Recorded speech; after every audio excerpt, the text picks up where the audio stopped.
Welcome back to the deep dive. This time, we're tackling something that's the lifeblood of any business, big or small, sales and service agreements. Whether you're a seasoned CEO or just starting out, Ramen Legal's guide has a ton of insights we're going to unpack for you today. That's right. We're not just going to skim the surface here. We're going Yeah. deep, offering practical advice you can actually use, whether you're closing a $1 million deal or just getting your first client on board. Okay, let's set the scene. Ramen Legal kicks things off by highlighting the difference between sales agreements for goods Yeah. and service agreements for services. Both are legally binding, but they have distinct elements that are crucial to understand. What I found interesting is that they emphasize the importance of these agreements, not just for when things go wrong, but for setting the stage for strong business relationships from the get-go. Exactly. It's about clarity and protection for everyone involved. Think of it like this. A well-drafted agreement is like a blueprint for success. It lays out the ground rules, defines expectations, and minimizes the risk of misunderstandings down the line. Makes sense. So let's dive into the specifics. Ramen Legal breaks down the key components of each type of agreement, and they're packed with best practice examples that are super helpful. Let's start with sales agreements. First up, parties involved.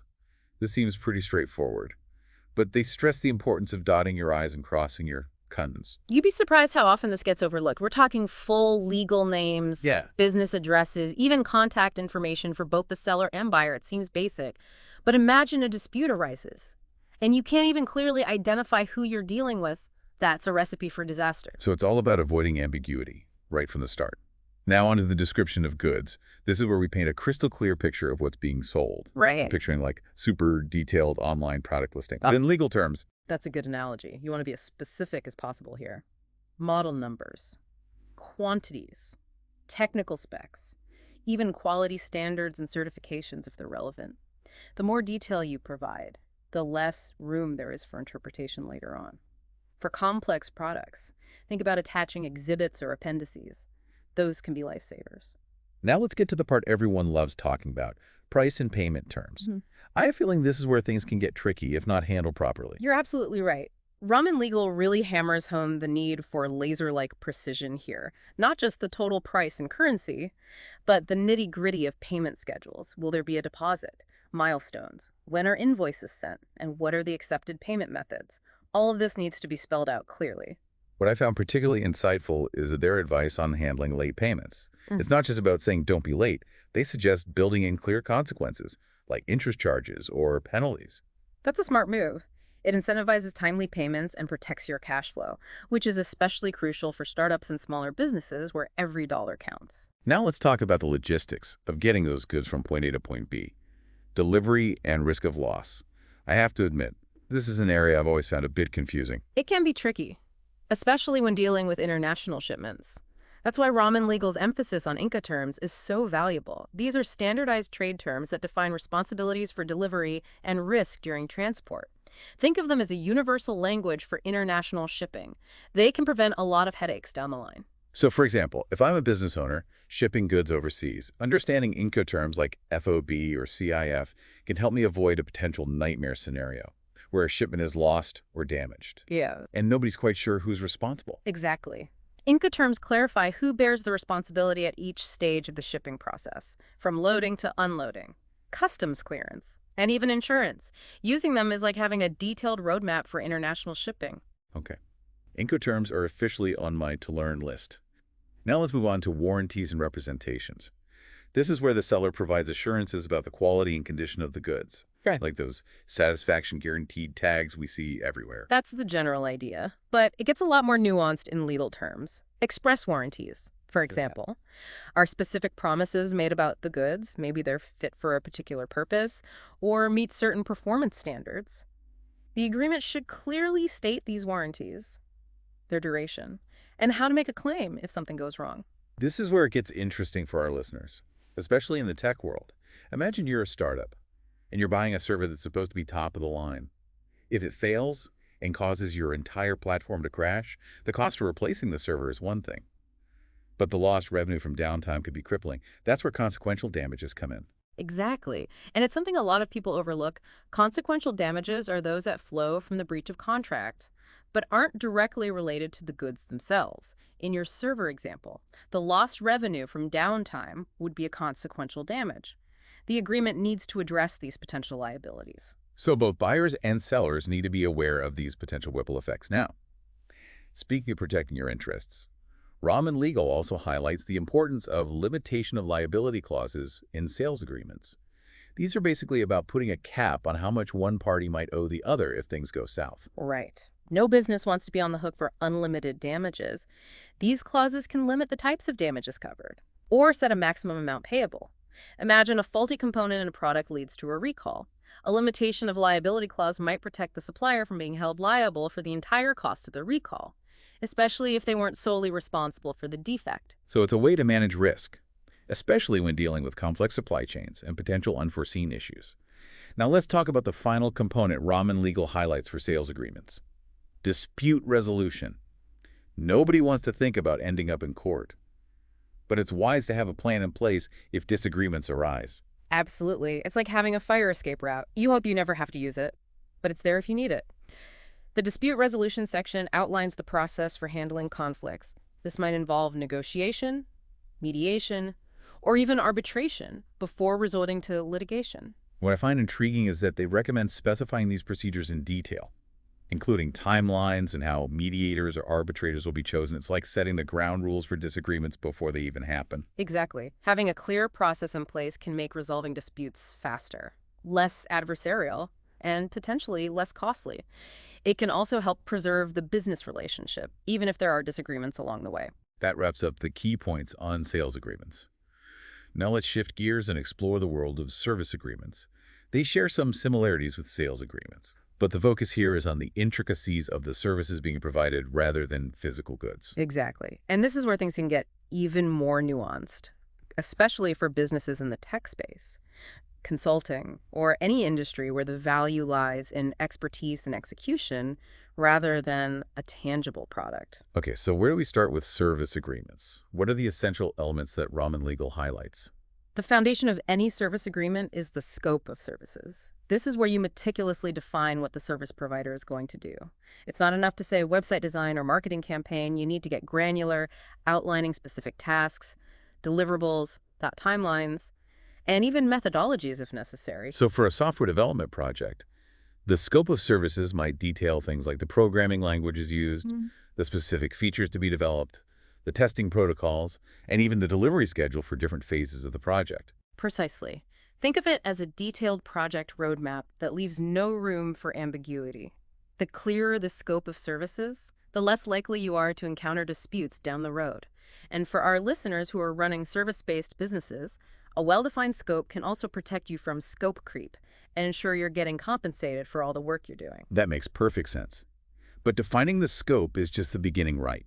How do you ensure that the service provider actually delivers what they've promised and to the agreed-upon standards? That's where performance obligations come into play. This section of the agreement outlines the performance standards and expectations for the service.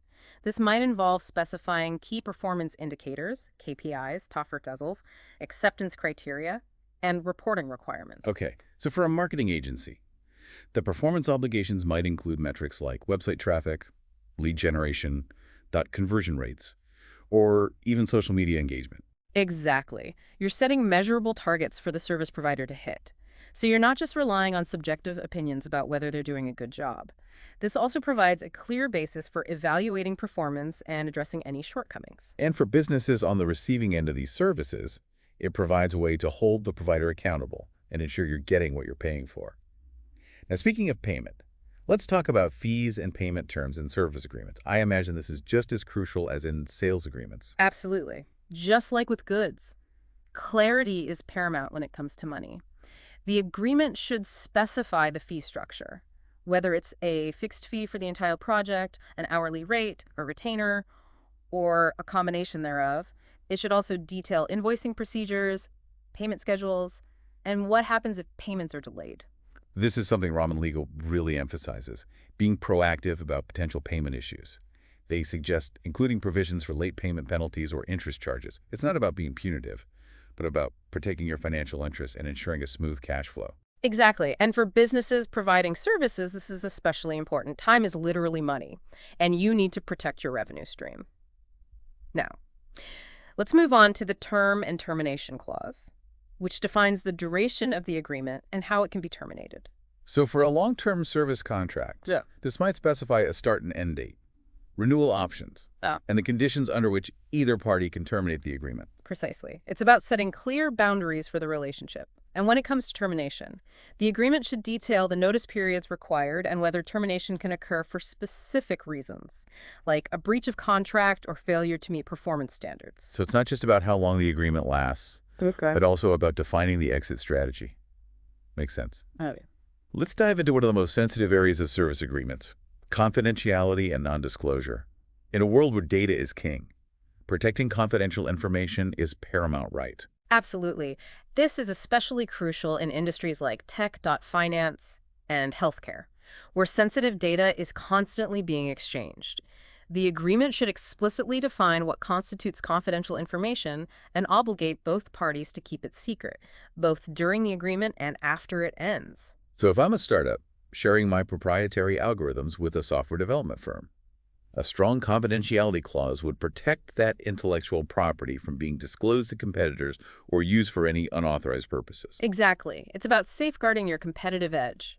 And remember, confidentiality goes both ways. The service provider might also have confidential information they need to protect. A well-drafted agreement ensures that both sides are safeguarding sensitive data. This raises an important question about intellectual property rights. Who owns the copyright to the creative work produced during a service engagement?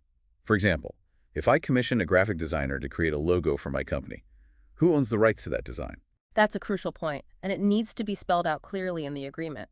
Sometimes the client will own the copyright. Sometimes the service provider will retain ownership, but grant the client a license to use the work. And sometimes ownership will be shared. It all depends on the specific terms negotiated. So it's not a one-size-fits-all situation. Both parties need to be clear about their expectations and negotiate a solution that works for everyone. Now, finally, we come to indemnification and liability in service agreements. This is about allocating risks and responsibilities if something goes wrong, right? Exactly. Think of it as a safety net for both parties. Let's say a marketing agency creates a social media campaign for you, and it accidentally uses copyrighted material without permission. An indemnification clause might require the agency to cover your legal costs and any damages you incur if you're sued for copyright infringement. It's like saying, if your actions cause me harm, you're responsible for making things right. Exactly. Indemnification clauses can be structured in various ways. Sometimes they're mutual, meaning both parties agree to indemnify each other under certain circumstances. Other times, they're one-sided, protecting only one party. It all depends on the specific risks involved and the bargaining power of each party. This is getting pretty complex. It sounds like having a legal expert review these clauses is crucial to ensure they're fair, Yes, enforceable, and aligned with your business interests. absolutely. And that leads us to a broader discussion about best practices for drafting and negotiating these agreements. Great. Let's delve into that because while we've covered the key elements, actually putting these agreements together and getting both parties on board can feel daunting, especially for those of us who aren't lawyers. So we've talked about the essential building blocks of these agreements. Let's talk about how to actually put them together and navigate the negotiation process. Ramen.legal offers some great advice here. They really do.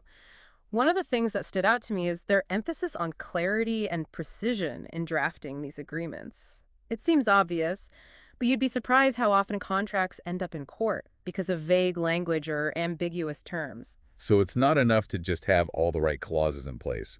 We need to make sure they're written in a way that everyone can understand, not just lawyers. Exactly. Remember, the goal is to prevent disputes, not create them. Hmm. Using clear, concise language, avoiding legal jargon, and defining any technical terms within the agreement are all essential. Think of it like writing a user manual for your business relationship. That's a great analogy. No one wants to struggle through a confusing user manual, just like no one wants to be bogged down in a contract that's full of legalese. But beyond clarity, ramen.legal also stresses the importance of customization.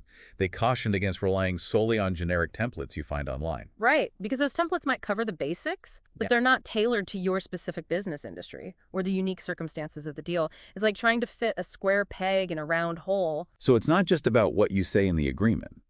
but also about how you say it Okay. and making sure it reflects the specific needs and goals of both parties. Exactly. You need a contract that's as unique as your business. And that's where professional legal advice becomes invaluable. An experienced attorney can help you navigate the customization process, ensure your agreements are legally sound, and address any potential blind spots you might have missed. This is where that legal guardian angel concept comes in handy. But even with expert help, drafting these agreements can feel overwhelming. Ramen Legal talks about anticipating future needs. What do they mean by that? It's about being proactive and thinking ahead. Imagine you're a tech startup, and you're signing a service agreement with a development firm. What happens if your product roadmap changes midway through the project?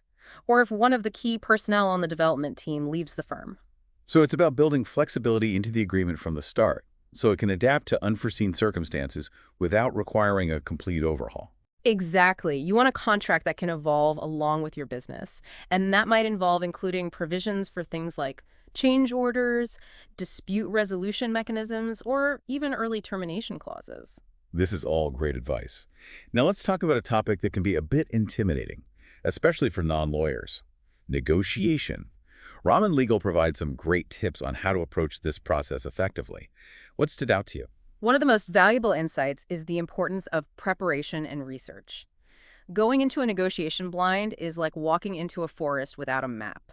So before we even sit down at the negotiating table, we need to have a clear understanding of our goals, hmm our non-negotiables, and what we're willing to compromise on. It's like having a game plan for the negotiation. Exactly. And just as important as understanding your own needs is understanding the needs and motivations of the other party. Research their business, their past deals, their industry. This will give you valuable leverage during the discussions. That's great advice. But beyond the prep work, what about the actual communication during the negotiation? Are there any specific strategies or tactics that can help us get our point across and secure a favorable outcome? One of the most effective communication strategies is active listening. And I don't just mean hearing the words they're saying. It's about truly understanding their perspective, their Mhm. concerns, and their underlying motivations. So it's about reading between the lines, Yeah. paying attention to their body language, Yeah. their tone of voice, and really trying to understand where they're coming from. Exactly. Active listening can help you identify potential areas of common ground, build rapport, and find creative solutions that work for both parties. That makes a lot of sense. Now, even with the best preparation and communication skills, hmm sometimes negotiations hit a snag.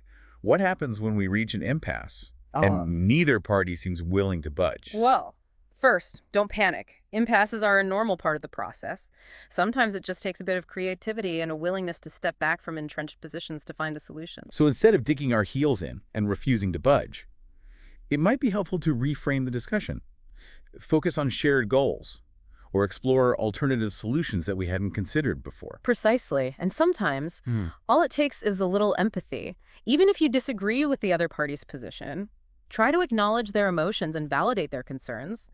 This can go a long way in diffusing tension and building a more collaborative atmosphere. That's a great reminder that even in the midst of a tough negotiation, it's important to remember the human element. Absolutely. At the end of the day, business is about relationships. And building strong, trusting relationships requires open communication, mutual respect, and a willingness to find solutions that benefit everyone. This has been an incredibly insightful deep dive into the world of sales and service agreements. Thank you for sharing your expertise with us. My pleasure. It's been a great discussion. And to our listeners, remember that this deep dive is just a starting point. Every business is unique, and it's crucial to seek professional legal advice tailored to your specific circumstances. Absolutely. Don't rely on generic templates or advice from well-meaning friends. Get expert guidance to ensure your agreements are solid, enforceable, and protect your interests. Great advice. Until next time, stay informed, stay protected, Yeah. and keep those contracts airtight.